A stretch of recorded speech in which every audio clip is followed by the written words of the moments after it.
Micoo rakkina san keessa baaftee jechuudha. Ummata sii bal'aa, ummata sii jaalatamaa kana bira geessistee kunoo akka ol baastee argisiisuun isiitu nama rakkoo keessa jiru beekee rakkoo san irratti ilaaltee osoo hin ta'in rakkoo akka isiin jirtu nama sitti agarsiisuun kunuu waan bareedaadha. Saniifuu ayyaan ati umrii dheeraddoon sin hedduun si jaaladha, hedduun si kabaja. Ati anaaf onneedha sin jaaladha wallaahi laazim onneeti jedha. Jireenya koo mattee bareeyyuu jireenya yaada. Warahmatullahi wabarakatuh. Kabajamtootaa fi hordoftoota kiyya arraantana isinii deebiitiin jira gaa Haafizaan maaliif deebitee jechuun keessan hin oolamu. Arraantana wanni nani deebi'een waa'ee ammantaa social media kana gubbaarratti deemaa jiru kana Haafizaa waa'ee social media dubbatu jiru kanallee maaltu siin geellee jechuun keessan hin oolamu. Akkuma dhiyeenya kana dabru jirutti Darishaa jechuudha. Darishaa tuub anaaf obboleettiidha.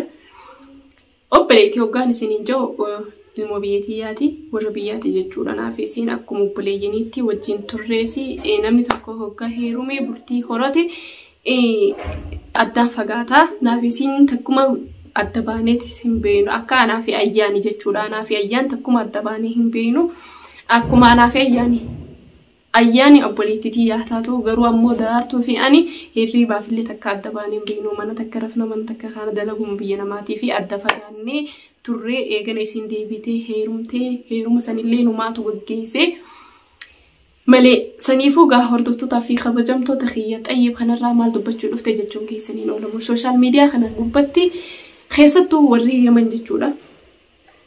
Mataan oowwee jira.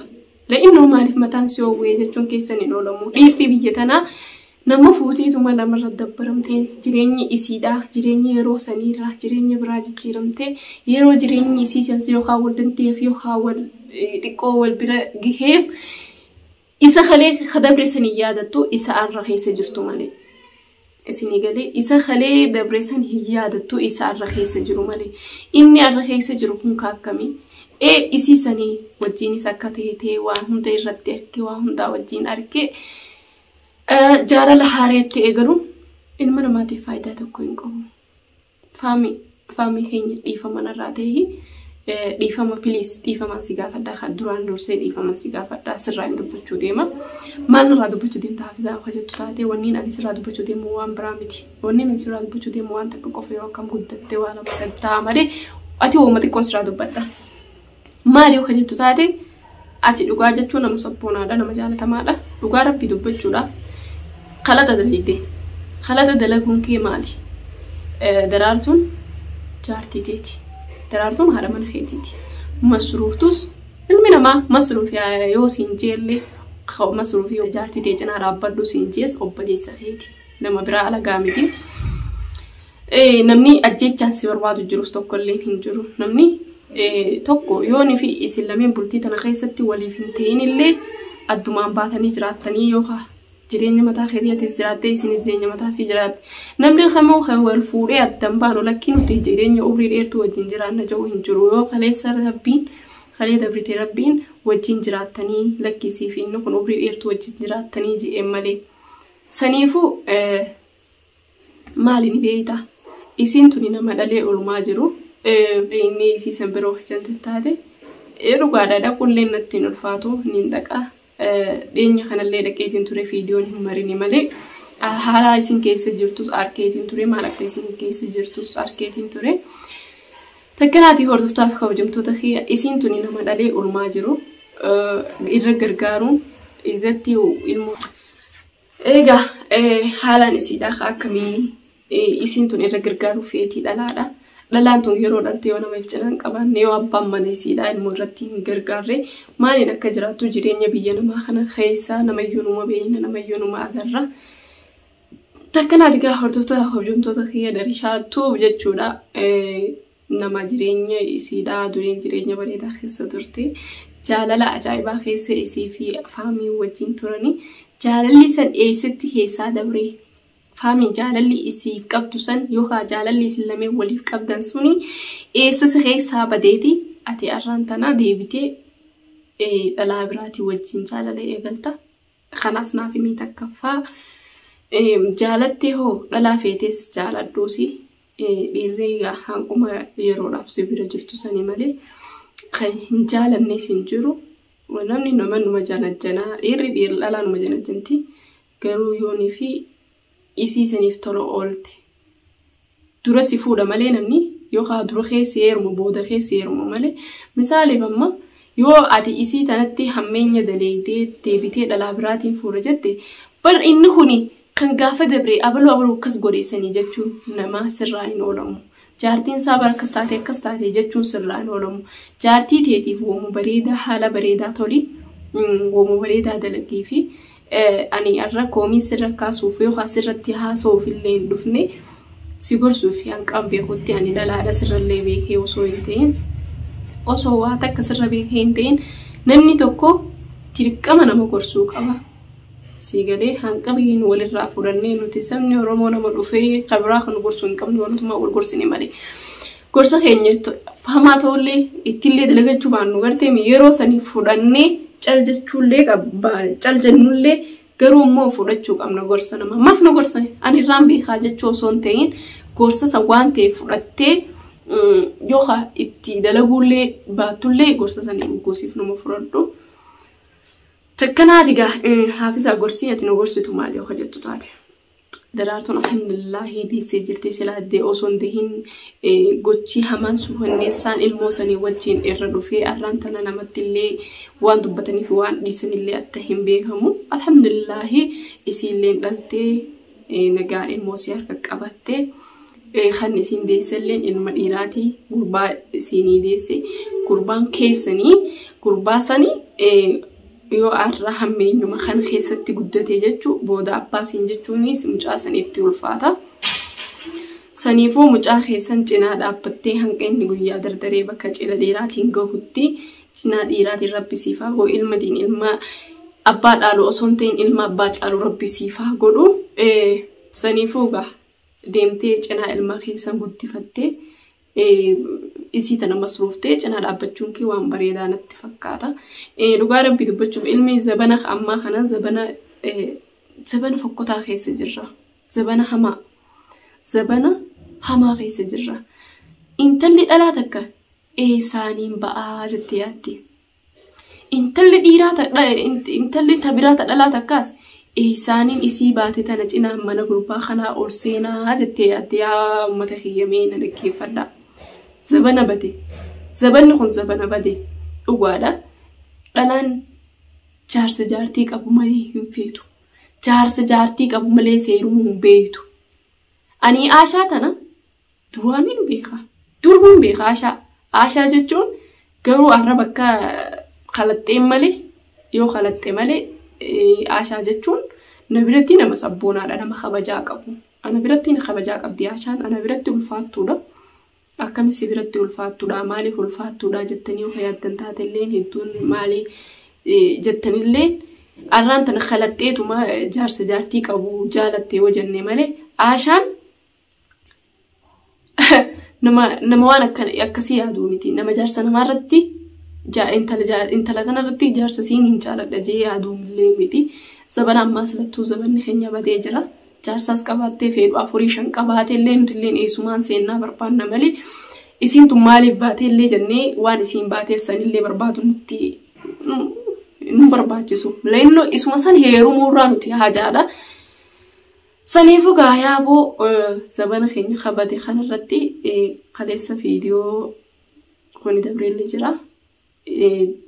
Gizee daraartuun itti dawwaltee viidiyoo daleeydu takkallee arkitanii turtanii. Garuu ammoo viidiyoo sanirratti maaf na barbaaddaa baatii meeqa guutuu caljattee ta'ee baatii meeqa guutuu silaa isaatu miilaan lukaan deemee barbaaduu qabamoo miilaan deemee barbaaduu qabamoo isii barbaaduu qaba. Intala san osoo isiin garaa qabduutiin biraa deemee ni beeka. Deemee miilaan barbaadee bakkee isiin jirtutti akkam jirtaa wayilleen godhiniif akkam jirta jee jajjabeessuun wooma isarraa bareedu natti fakkaate. Silaan akka mataa kiyyaatti beeka akka mataa kiyyaatti yoo isiin rakkoo keessa jiraatte rakkoo san wajjin hammilatee rakkoo akkam keessa jirtaa rakkoon kun tanii si gargaaru moo waan akkami jee gargaaruun waan bareedaa natti fakkaate garuu ayyaan rabbiin umrii siyaa dheeressu ani ayyaan anaaf inti onneeti yoo hidda tokko argitame onnetti heddii dhiiga dabarsuu baate onneen daleetii hin daleetu anaaf ayyaan akkasii jechuudha garuu irraa ayyaan bakka micoo rakkina san keessaa baaftee jechuudha ummata sii bal'aa ummata sii jaalatamaa kana bira geessistee kunoo akka ol baastee argisiisuun isiitu nama rakkoo keessa jiru beekee rakkoo san irratti laaltee osoo hin ta'in rakkoo akka isin jirtu nama sitti agarsiisuun kunuu waan bareedaadha. Saniifuu ayyaan ati umrii dheeraddoon sin jaaladdoon si jaaladha hedduun si kabaja ati anaaf onneedha sin jaaladha wallaahi laazim onneeti yerraan si jaaladha arifoo hedduu takkaan si jaaladha arifoo hedduu takkaan si kabaja. Dhugaa rabbii dubbachuudha. Namni tokko nuti warri ammaan tanan yeroo warri walitiin walatiin wallaahi akka mataa kiyyaatti jechuudha akka nama osoo hin ta'in ani dhiira sodaadheetiin jira. Dhiira sodaadheetiin jira. Dureenuu dhiirri faayidaa naaf hin qabu mee maal heerumeetis maaliin argadhaa jeetiin ilaadila kana ture niin heeruma jeellee itti yaadeetiin ture.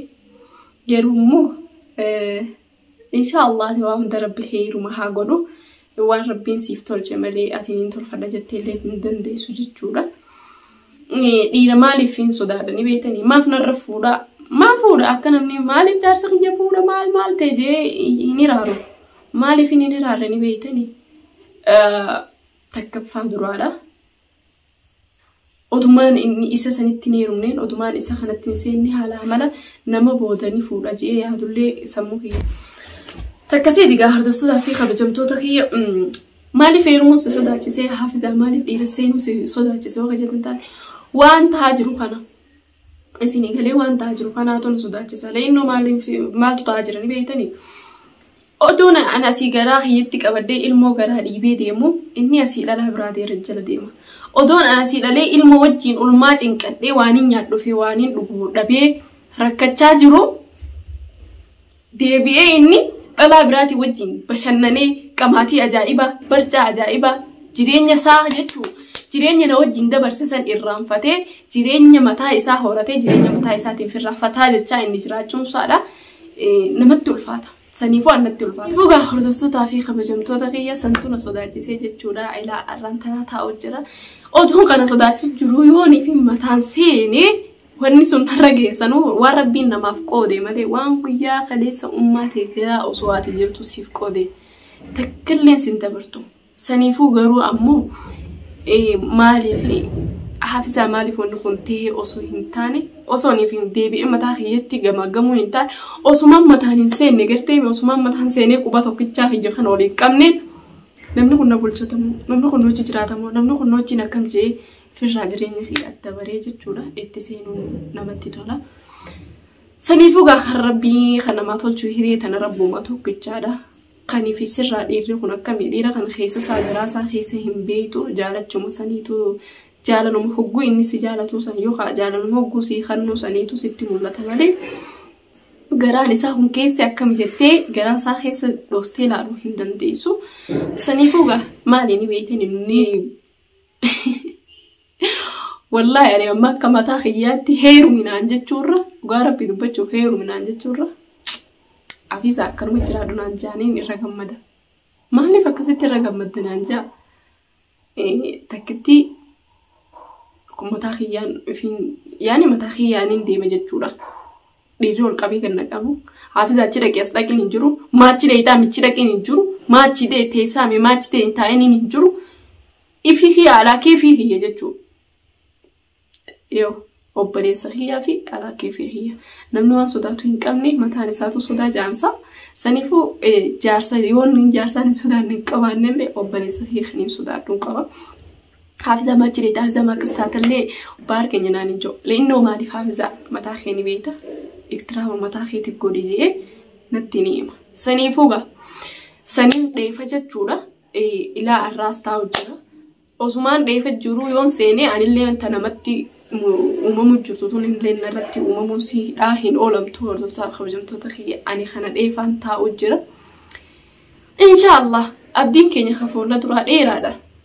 Waayyoon kaayyoo keenyaa dheeraadha. Kaayyoo keenya rabbi galmaan nuuf haa ga'u. Kaayyoo keenya rabbiin itti nu haa dhaqqabsiisu. daraartuu fi faamiidhaas rabbiin jidduutti furmaata hafitu manguddoo facaasu sun ta'e manguddoo waliin nama harkistu rabbii jidduutti haa buusu.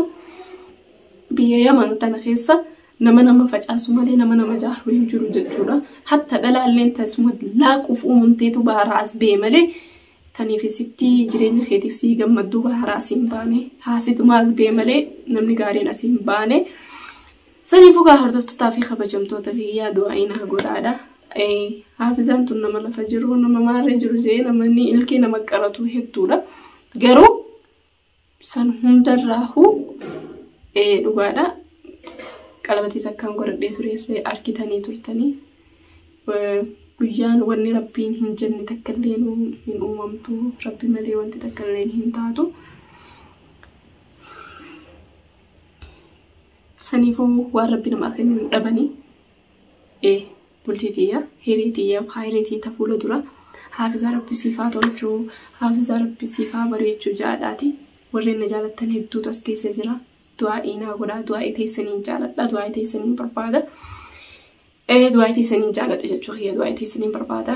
Saniifuu gaa inshaallah guyyaa takka daraartuu bira dhaqee darishaatu bira dhaqee viidiyoo isiniin maruu kiyyallee hin oolamu hordoftaa kabajamtoota kiyya yoo danda'e afaamuma sanuu fuudhee daraartuu bira deebisee masruuma sanii fi isaan lameen walitti fayyisuun kiyyallee hin oolamu.